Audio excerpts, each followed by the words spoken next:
Вітаю глядачів ютуб-каналу Львів Медіа. Прохання до вас: підтримайте нас, підпишіться на наш канал, прокоментуйте це відео та поділіться ним з друзями.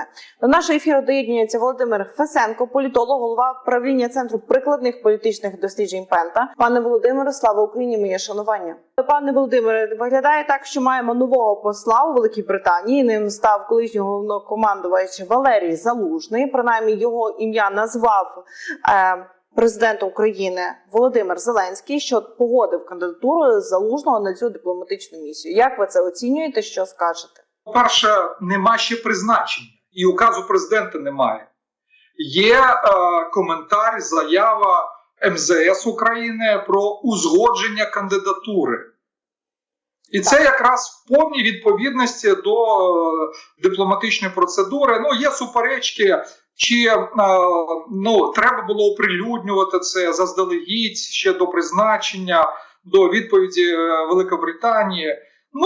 Мені здається, що інформація ця з'явилася не випадково, тому що навколо Залужного почалася політична гра, пройшов місяць після його відставки, і тому треба було надати інформацію, якою буде подальша доля Валерія Федоровича, чим він буде займатися.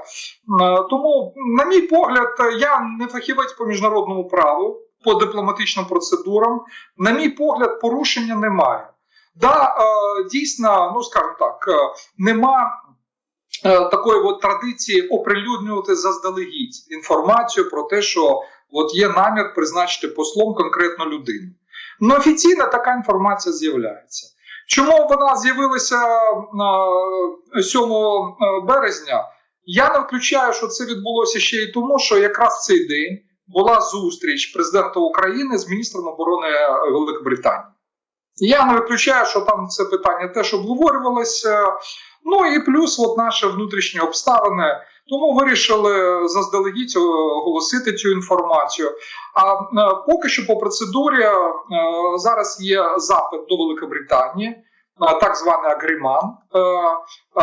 І Велика Британія має дати відповідь, погодити цю кандидатуру, заявити, що нема заперечень, що вони готові прийняти конкретну особу на посаду посла. Щодо призначення посла Великобританії, то це треба було зробити ще як мінімум декілька місяців тому, тому що посада вакантна ще з літа минулого року. Так, більше 9 місяців посада. І пригадуєте, ми з вами обговорювали прес-конференцію Володимира Зеленського, яку він давав 24 лютого. Тоді теж в нього питалися, чому немає послів у Чехії і у Великобританії, зокрема. Він сказав тоді, що немає потужних людей.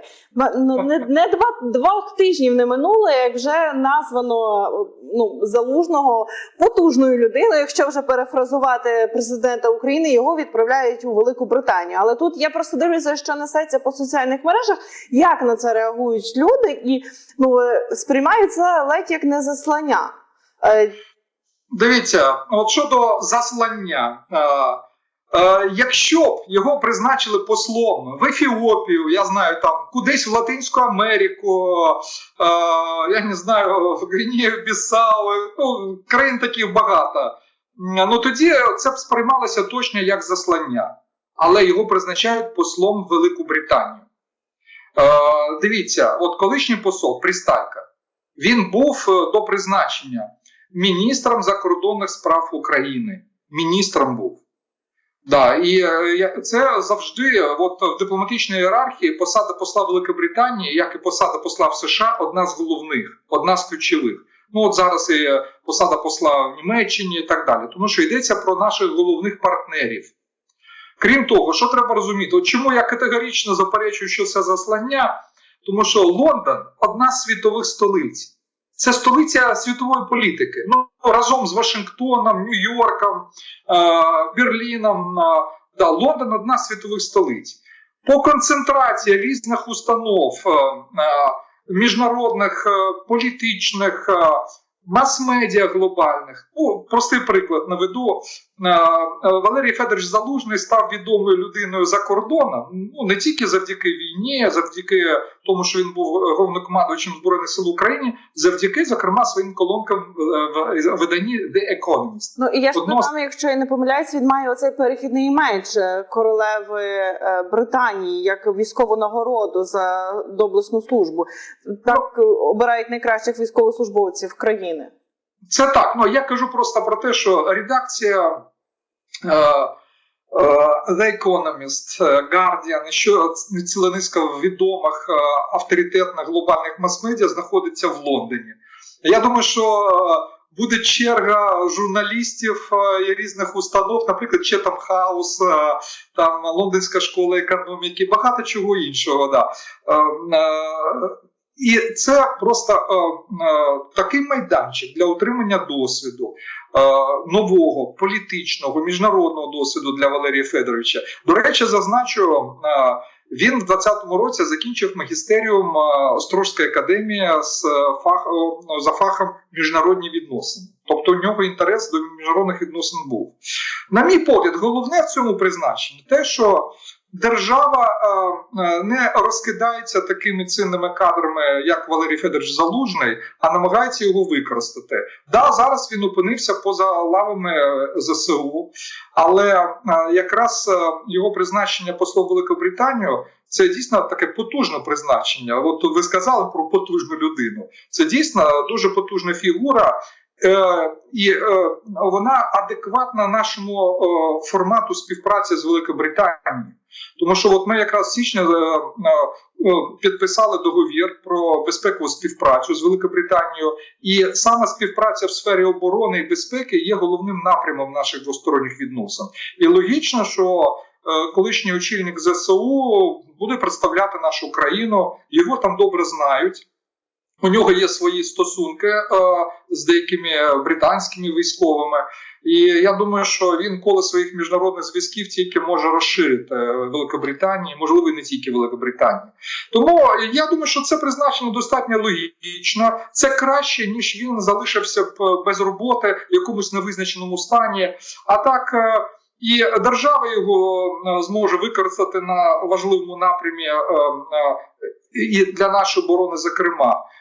Одночасно для Валерія Федоровича буде новий важливий досвід, дуже корисний, я думаю, наперед, навіть якщо він піде потім в політику, це якраз буде досвід дуже і дуже корисний для нього, дипломатичний. Ну і це певною мірою нейтралізує, скажімо так, надмірну політичну напругу, яка виникла останнім часом навколо Валерія Федоровича. Ну, ви знаєте, хто хоче цю політичну напругу підпалити, той знайде привід. Зокрема, от є така версія, що Залужного відправили, аби він не перебував на території України, бо закон про вибори на посаду президента України говорить про те, що має бути 10 років в Україні. Можна? Не виїжджати. Так, будь ласка. Спростую відразу, да. Я відразу спростую. Ну, от знов таки, це вигадки, тому що в тому самому законі чітко записано, да, мають право балотуватися на посаду президента України люди, які проживають не менше 10 років на території України. Але там зазначено, це не стосується людей, які виконують свої професійні обов'язки за кордоном, зокрема дипломатів. Так що в даному випадку жодних обмежень, жодних якихось заборон для Залужного на перспективу не буде. Крім того, нагадаю для тих, хто не знає, що призначення на посаду посла, воно не є таким без часових обмежень. Завжди є достатньо чіткі часові рамки для таких призначень. Ну, от, наприклад, посли західних країн, які працюють в Україні, 3-4 роки, як правило. Наші посли трохи більше можуть працювати, 4-5 років, але іноді можуть і раніше звільнити або там призначити в іншу країну, або повернути для роботи в Україну. Так що я думаю, що це новий етап в професійній кар'єрі Валерія Залужного. Безумовно, на це призначення вплинули внутрішні обставини, але я не думаю, що це була головна причина. Знов-таки підкреслю інтереси держави. Зараз важливо, щоб ця людина з таким величезним авторитетом, досвідом, знаннями, щоб вона працювала і далі в інтересах держави, не просто, скажімо так, там була в якомусь невизначеному стані. Мені здається, з того, що ви сказали, те, що Залужний активно писав колонки в британських ЗМІ зі світовим ім'ям. Не тільки в британських, і не тільки в британських, так, але ми пригадуємо реакцію на його колонки. Світ обговорював це тижнями і просто не перевертався догори дригом інколи навіть і погляд на російсько-українську війну. А тут він ще має і таку міжнародну дипломатичну посаду. От, по суті, я так розумію, що завдання, які ставить держава перед послом вже Залужним, це не тільки військова допомога нашій країні, посилення військової допомоги, але й привернення більше активної уваги до не того, що зараз відбувається на фронті, а питання про завершення війни. Напевно, він має поставити. Ой, я б не поспішав з такими висновками. На превеликий жаль, я не бачу на даний момент жодних передумов для військових, саме військових передумов для завершення війни. На жаль. Я думаю, що це чудово розуміє Валерій Федорович. От ви згадали, що так його колонка в The Economist в листопаді минулого року, вона в Україні перш за все стала таким холодним душем і багатьох змінила, скажімо так, оцінку воєнної ситуації. І зараз ситуація ще складніша. Це пов'язано з затримкою американської воєнної допомоги. Тому думаю, що завдання дійсно будуть пов'язані перш за все із постачанням зброї для України. Далі треба брати до уваги, Велика Британія – один з головних майданчиків навчання українських військових. Плюс, я думаю, буде розширення співпраці. От якраз той самий договір, про який я згадував, угода про безпекову співпрацю, там зазначено дуже багато напрямів подальшого розвитку співпраці в різних сферах, там, включаючи і кібербезпеку, і спільні дії, протидії інформаційній війні з боку Росії, і багато чого іншого. І тема НАТО, давайте не забувати, розширення співпраці з Північно-Атлантичним альянсом. До речі, якраз влітку буде ювілейний саміт НАТО, він буде в США, але Велика Британія одна з найбільш потужних країн в складі НАТО, і їх голос там важить достатньо багато. Так що я думаю, що багато є напрямів для діяльності у нового посла України в цій країні. Так що будемо бажати успіху Валерію Федоровичу, там є над чим працювати, є що просувати. І тут головне буде працювати не просто, усвідомлення інтересів допомоги Україні, а от і авторитет Залужного. От тут вага посла дуже багато значить.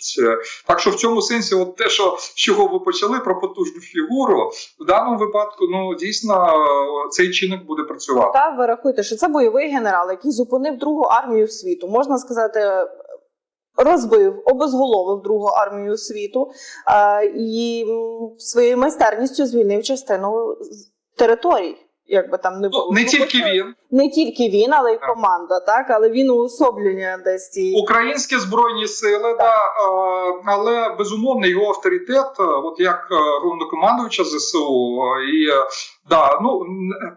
я б не сказав, що там повністю перемогли російську армію, на жаль, це не так, але те, що українська армія продемонструвала величезний потенціал, і те, що, до речі, зараз теж важливо, передавати досвід цієї війни нашим британським колегам. Просто зазначу, теж такий нюанс важливий. Зараз Великобританія, як і в багатьох інших країнах Європи, задумалась над тим, що треба модернізувати власні збройні сили. Є ризики російської агресії не тільки проти України, а й проти різних європейських країн. І тому потреба є зараз в розширенні військового виробництва і в модернізації збройних сил. В Великобританії про це теж думають. І тут якраз досвід України теж буде в нагоді. Так що, я думаю, це призначення, коли воно відбудеться, воно буде взаємовигідним і для України, і для Великобританії. Пане Володимире, дякую вам, що знайшли час з нами поспілкуватися. Нагадаю, Володимир Фесенко, політолог, голова правління Центру прикладних політичних досліджень Пента, був в ефірі Львів Медіа. Говорили про кандидатуру Валерія Залужного на посаду посла Україні у Великій Британії. Дякую, пане Володимире. Дякую, до побачення. До побачення.